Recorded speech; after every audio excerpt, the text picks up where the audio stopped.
So the Reggae Boyz are waiting patiently on their opponents for the quarterfinal of the CONCACAF Gold Cup.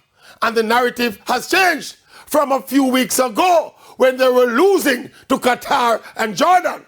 But after 3 positive results in the Gold Cup, Coach Hallgrimsson is finally finding his groove. And look, the consensus was that we judge Coach Hallgrimsson after the Gold Cup. You know, so that's still too early though. Think about it.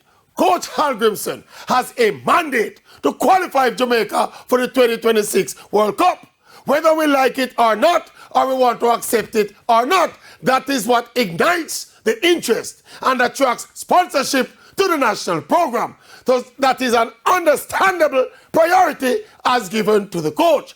He will have another year or 2 to fulfill this mandate by building his team synergy, getting them properly prepared, not for the Gold Cup, but for the bigger picture of qualifying Jamaica for another World Cup final.